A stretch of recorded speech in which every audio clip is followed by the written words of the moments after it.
guys, let's make a cheese one. So we're gonna make a cheese one like she is like for boxed in Tagalog. Guys, ay magdodro tayo ng pahaba na box. So doon natin i-assemble yung pagguhit na paline. Kukuha na tayo dito ng kailangan natin na kulay para sa ating cheese.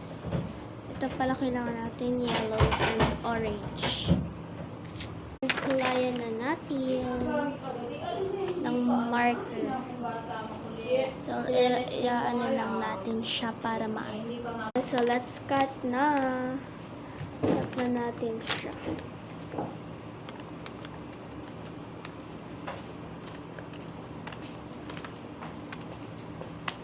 Ikakat na natin siya.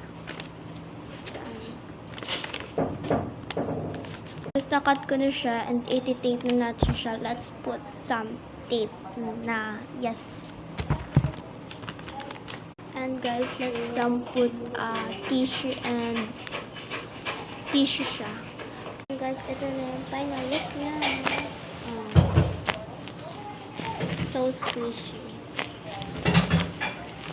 Ito yung dalawang so squishy. Diyan na kayo. And ayun na.